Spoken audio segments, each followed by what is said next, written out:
Hello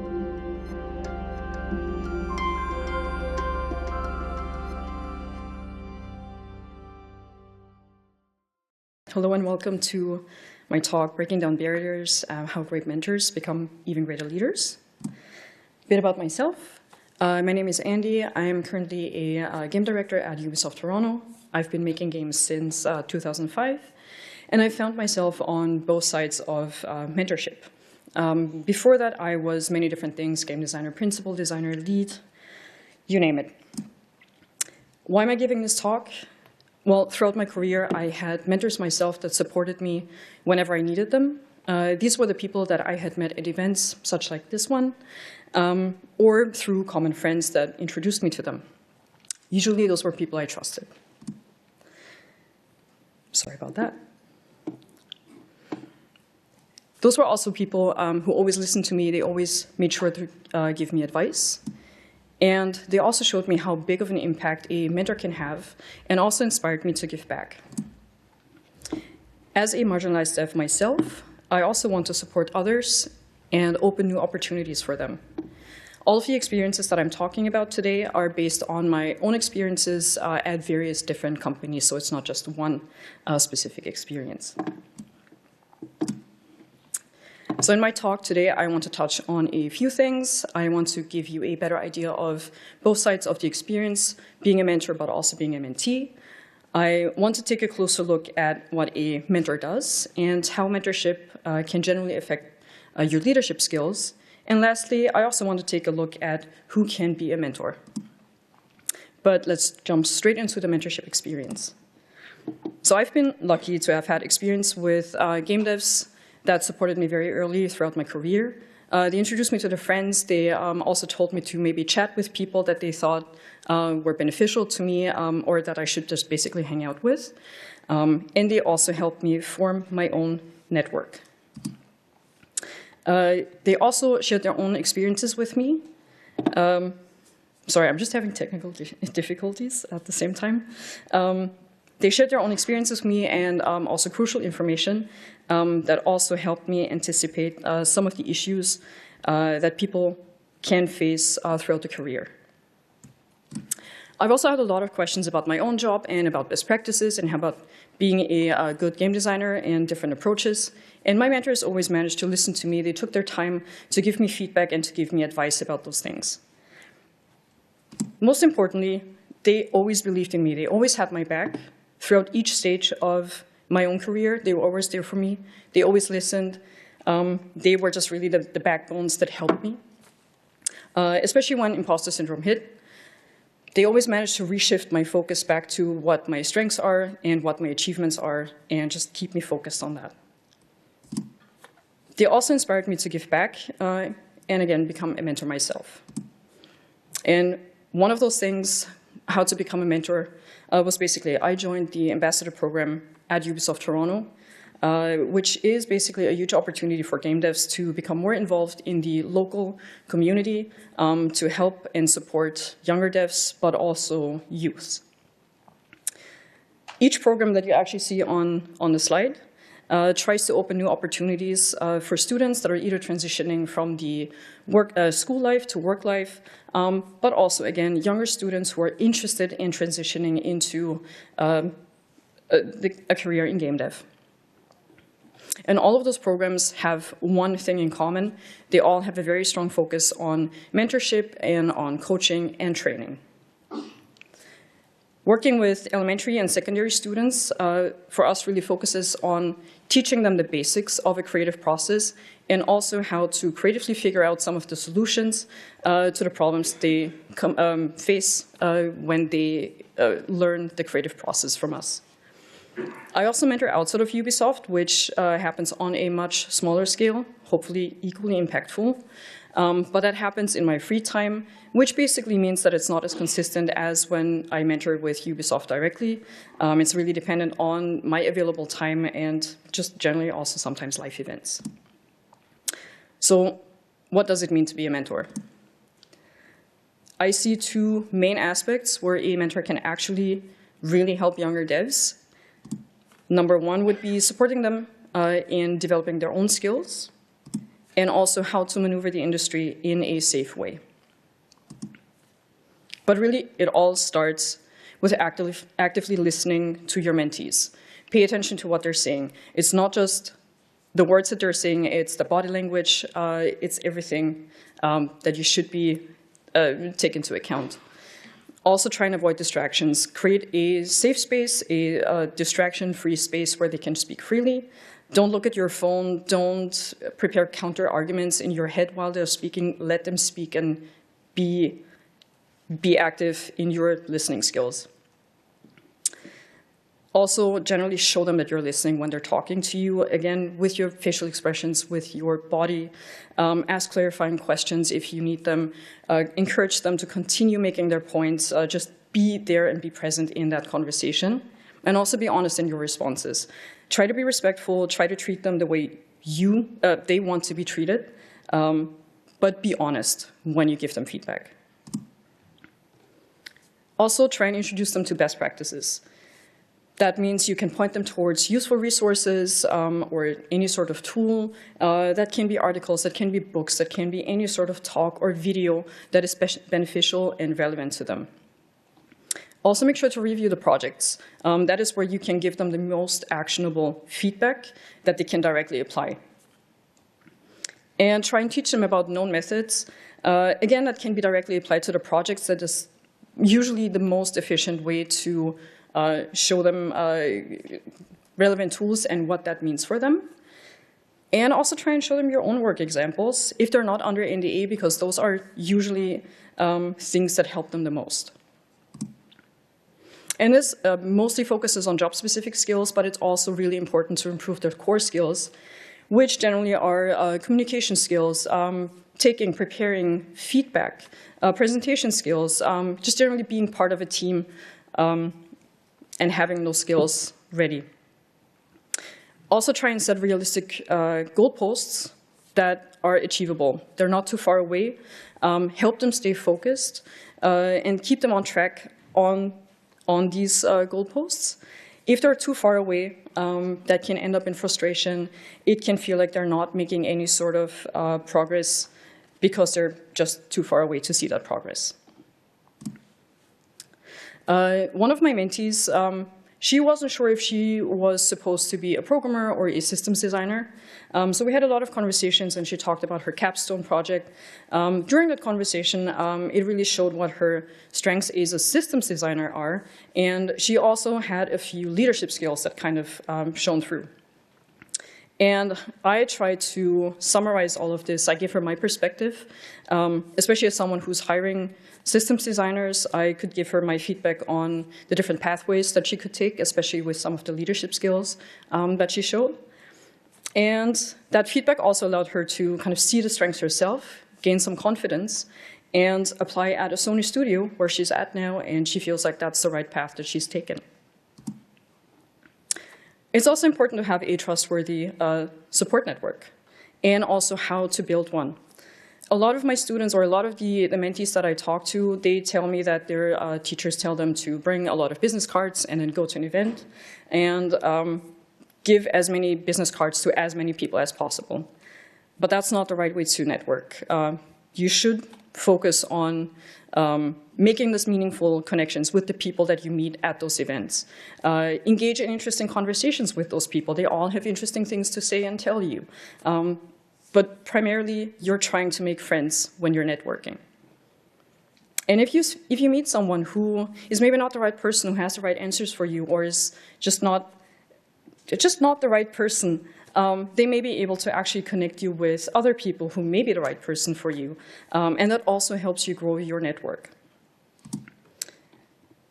And by sharing your own experiences as mentors, we give mentees a framework that they can use in similar situations. By telling them how we handle certain situations, like a difficult conversation or a difficult situation at work, we're also helping them spot those things when they encounter those similar situations. And it also helps them handle the situation when it comes up in a responsible and a safe way that is also not harming their career. As a marginalized dev myself, I also want to be honest with my mentees. I think it's really important to tell them what they can face throughout the career, that there are microaggressions that happen. There's discrimination that they can face, and there's different types of harassment that can happen, and that's not a great and positive topic to talk about, but it's really important. And it's also important to talk about the tools that they have available mentally and legally when they face those situations. But even more important is to create opportunities to get people into the industry.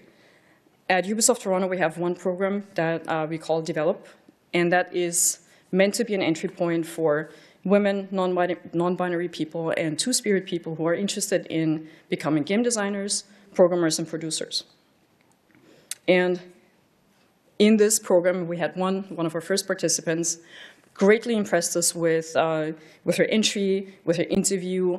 She won the contest, and we really loved working with her. And then she went back to school and took other internships, but once she was done with school, we really wanted her back.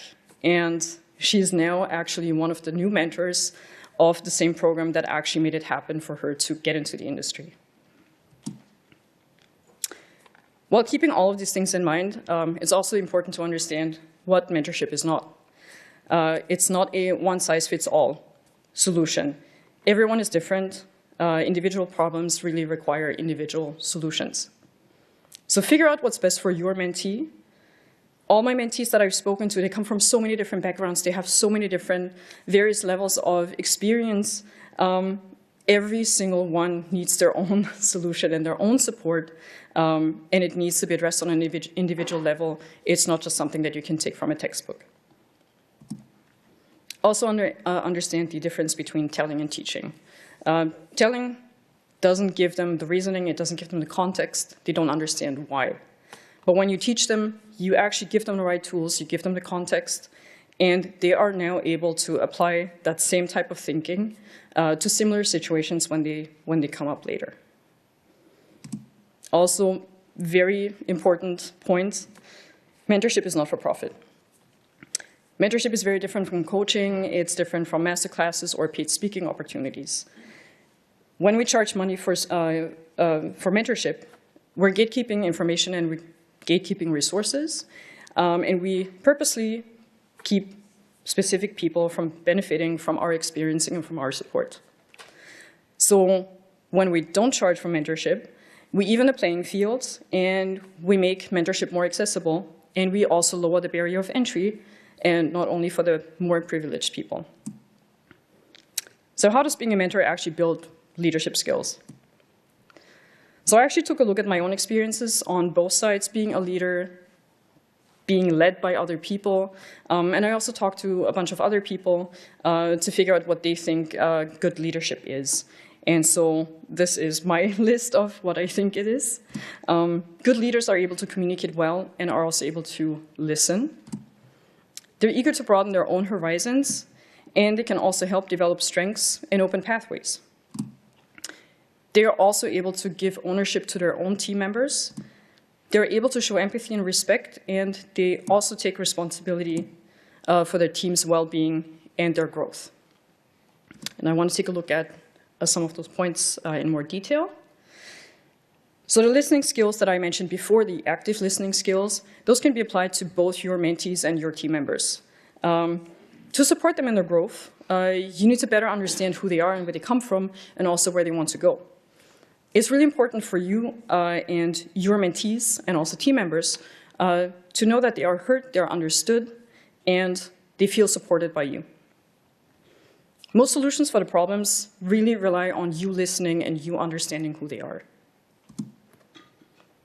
A good leader is also able to give meaningful and actionable feedback, which are based on facts and not necessarily on emotions. SBI is a method that I like to use that removes the emotional aspect and really focuses on describing what the situation at hand is. SBI, quick reminder, stands for situation, behavior, and impact.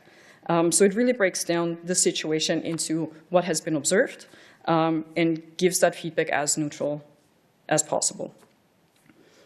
And with your mentees, when you use that method, the dynamics are different, and you don't have that stressful environment of a project. You don't have deadlines. You don't have to worry about performance review or anything. So it's really a good way to practice giving that type of feedback. And then once you're comfortable, be able to apply it in the more professional context of your own project at your own studio. Also make sure that you tailor your feedback to your audience. There's a difference between coaching an intern or a senior developer. Your mentees will come from many different backgrounds, and they will have many different experience levels. Mentoring all those different people means that you have to learn to adapt the information to fit the knowledge level, to fit the experience level that they have. And that same can be applied to your team members. Your team members will most likely have different levels of experience, and so to coach them more meaningfully, without overburdening or maybe being too basic, you need to be able to tailor your feedback. Based on who's hiring, teams can be very homogeneous. And that means that specific viewpoints, experience may be miss from that group.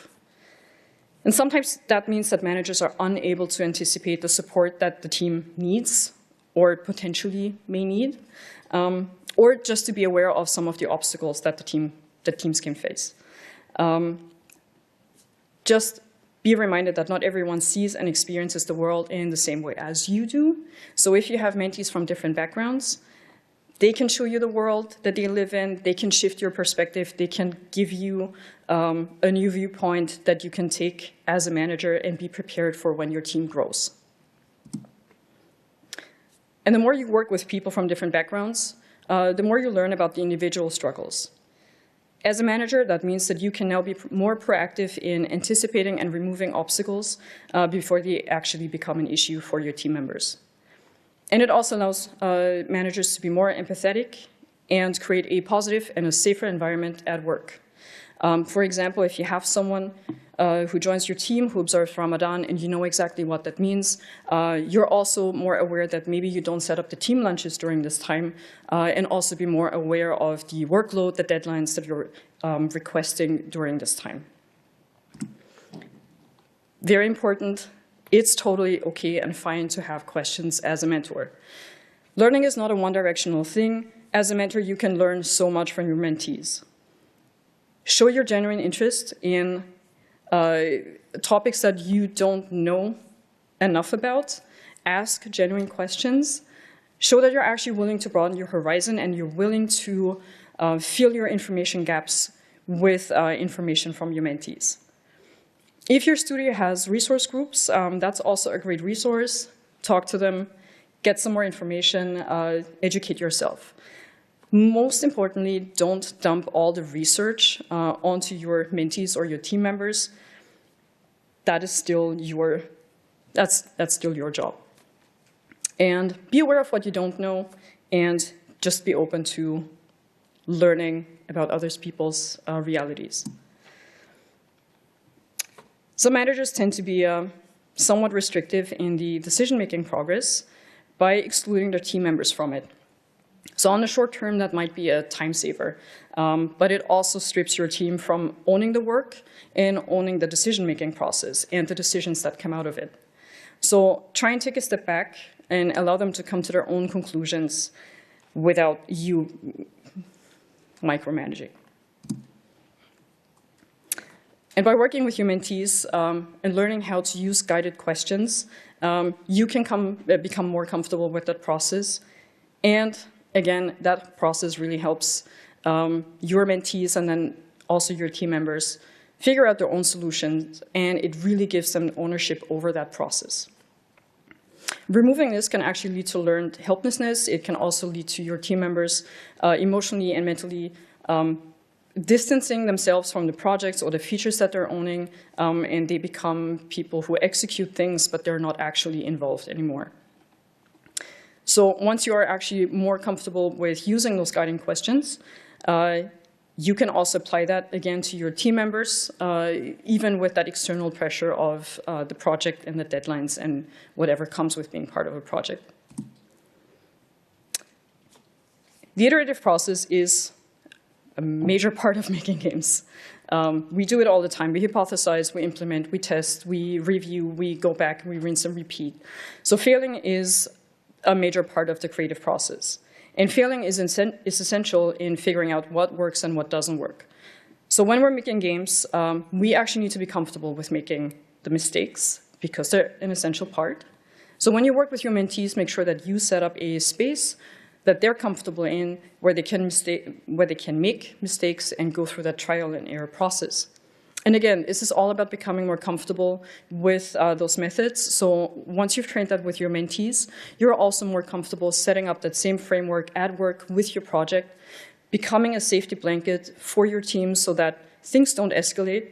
But really, all of this basically means that you can set up something for your team to safely iterate on their features. As a mentor, most of the time you will break down more complex ideas into simpler concepts. Or you have to prepare information for people that have very different experience levels. And that usually requires a deeper understanding of the subject matter. By trying to teach others, you basically also have to learn the thing yourself. And that also helps you gain new skills. But really, as a manager, you need to research tools, you need to research methods, you need to stay on top of things that are relevant for your team to perform well. So being able to break down that information, summarize any sort of important material, and documenting it in a clear manner so that all of your team members of all the different experience levels can use that documentation is an essential part of being a manager. Very similar to this, learning about new tools, best practices is a great way to grow your own skill set. By staying on top of the latest trends, you can actually provide support for your mentees. You can help them grow with that. And that knowledge is also applicable to your team. There's a trend there, by the way. Being able to provide useful resources, the tools, or being able to set up tools and pipelines that make your team's jobs easier is really what is part of being a good manager.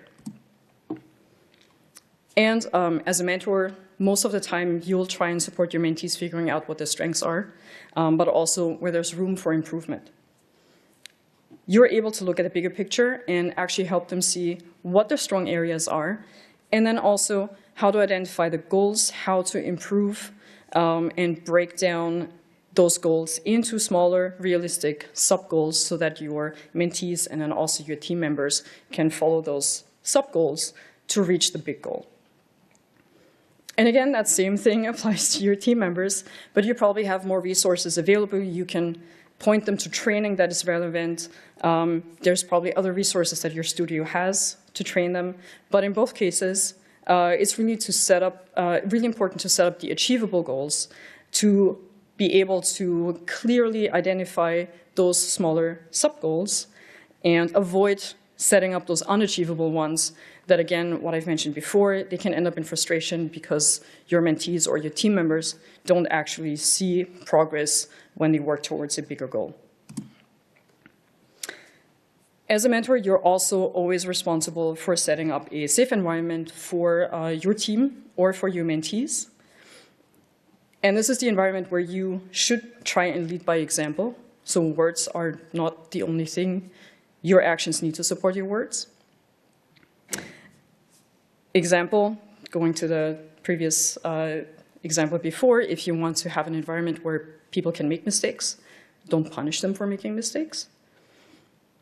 And it's also important that all your team members or all your mentees from different backgrounds are really comfortable in the space that you've created. They have a voice. They don't feel threatened or silenced by anyone. They are able to use the voice in that space without being afraid of doing so. And sometimes you'll have to guide conversations to make sure that the space is still safe. And most important is you'll get feedback. You'll get feedback from your mentees, from your team. If someone is not feeling safe in that space that you've created, you have to listen to that and you have to make the required changes. And sometimes that can also mean that you have to maybe change your own behavior. Showing awareness and respect, that can come in many different forms. Learning about religious and cultural holidays and practices. informing yourself about LGBTQ+ topics, staying on top of political events. On a smaller scale, if you have team members from different cultures, making sure that you pronounce their names correctly. Being respectful means that you're empathizing and that you're creating an environment that allows both your mentees and your team members to be comfortable being themselves in that space. Also try and have an awareness of situations and how they can change. Some terms can be fine one day, and then over time they change. They can become hostile, they can become offensive. You should be aware that this can happen, and also when it happens, so that you are able to quickly react to this change, and then make sure that you change your environment back to a safe space for all your team members. And that really requires you to be aware of this, and to be able to react fast to a crisis, and to find a solution quickly. And again, what I've said before, if you are unsure how to do that, be comfortable in asking. Ask for more information, ask for help, reach out in a respectful way. Again, don't offload the whole work on your mentees or your team members. Your responsibility is to find a solution, so don't overburden the people who are actually affected by this.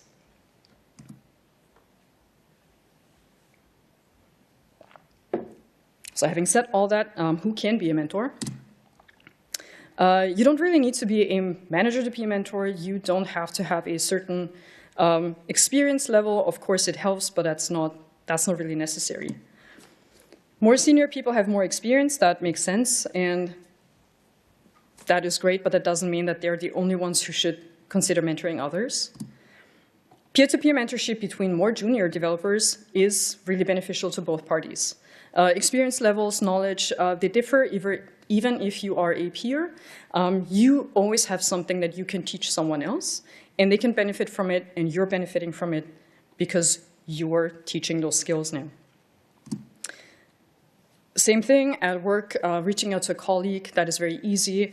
Finding someone who can give you feedback, someone who can give you guidance. This is a great way to find a mentor. But mentorship is not only limited to your place of work. Try and reach out to other people. Try and reach out to people at different companies. Different studios do different things. They have different pipelines, tools, approaches. And that's great for learning and broadening your own horizon. Also, in general, find someone that you can trust as a mentor. And don't be afraid to ask people if they want to be your mentor. You'd actually be surprised how many people actually are willing to step into this role if they're approached. And if you want to be a mentor, try and be vocal about this. Try and tell other people that you're available to be a mentor, but also at the same time be mindful of your own resources and your own time that you're offering. So what are the main takeaways?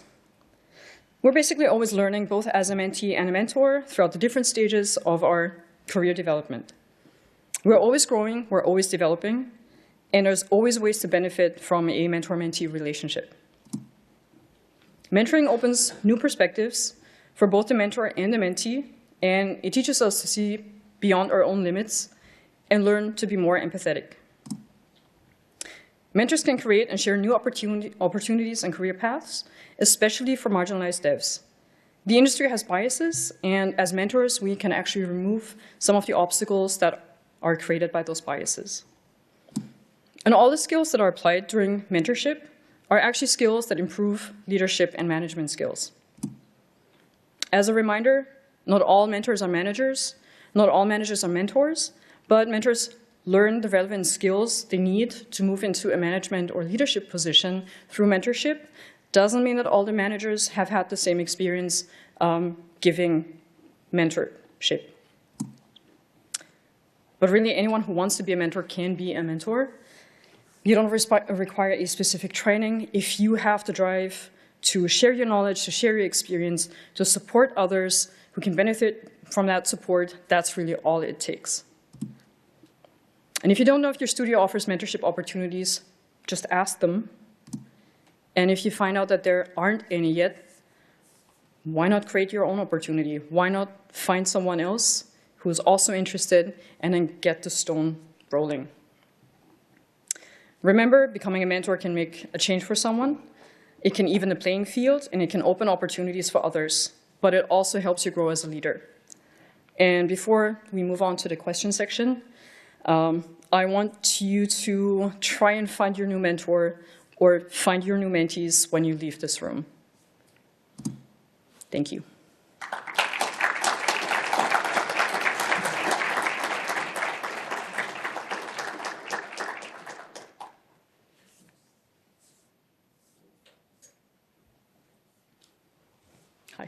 Hi, great talk. I really loved it. At the start of the talk, you talked about you should always look at the people you talk to and react to their body language. How do you do that in an online environment? Like, I struggle a lot with just someone posting a picture or a video and just ask the question, I need feedback, and that doesn't really give you anything to go from. So how do you handle that? I think when it comes to the online setting, there's still a few cues that you can get, right? If the video is on, you can kind of see the facial expressions. That kind of helps you interpret what they're saying. But you can also take a look at how they are communicating and writing. That kind of gives you a bit of an idea how they're doing and what they're actually trying to communicate. But it is usually very helpful if you can at least see their facial expressions, which again goes both ways. When I say you also show them that you're listening, it is easier when you have your camera on, and if you have a one-on-one, if you have a small conversation, it usually helps if you use the camera as a tool to be able to at least read the facial expressions if you can't see the body language. Okay, thank you so much.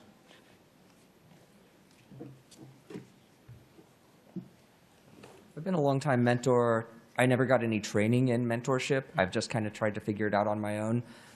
Aside from this talk, obviously, could you suggest any other resources that you might point people to for mentors who want to mentor other mentors, or for mentors who are seeking other mentors as mentors about mentoring, or any other, right? Or generally, like how to just be a more effective mentor? That's a very good question. I think most of what I've had as training actually came from the company, and if there wasn't any training, we approached the company to ask for it. So that was one of the methods. I would have to research if there's anything out there that is actually giving mentorship training that is not studio specific. A lot of what I've had was really talking to other people, talking to other mentors, kind of trying to find a network of and be able to exchange your experiences and kind of get some tips and tricks how people are approaching this. And it kind of goes back to if you don't have that available, maybe it's something that you can start setting up and reaching out to other people and kind of get that thing rolling to bring people together and talk about and exchange about their mentorship tips and tricks and experiences. Hi. Hi. Great talk. Thank you so much for that. Helped a lot. I want to ask you if you have any tip about, for example, when you want to be a mentor, help people and bring the community together, but at the same time you have to develop games, deliver, and all this mess sometimes put the mentorship as a priority that we don't want, but at the same time being professional and try to find the balance, it's very hard in general. So I want to, yeah. So that's kind of what I mentioned before. Look at your time and your energy that you have available. Again, with how to set up something, I reached out to my studio and I told them, I want to set up this thing, but I can't do it on my own because, as you've said, there's a project that you have to work on, there's deadlines. So I got the company to actually help me. They drove all of the organizational aspects, the meetings, and I just had to be there and really focus on the mentorship aspect of things. So if that's a possibility, I would strongly suggest talk to your company, talk to your studio, talk to your team if if you have more people or if you have someone who's dedicated to kind of take over the organizational part, that's amazing. If you want to start small and there's no company, or you just basically want to reach out to people and tell them, I'm available as a mentor, just be aware of your energy, of your own time, of your deadlines. A lot of it comes from communication with your mentees, right? You talk about the frequency of how often do you want to meet, how do you want to structure the mentorship. And so you can also be honest and very, just set up your constraints, because as a mentor, you also need the energy to properly give back. Thank you so much. I think that's it.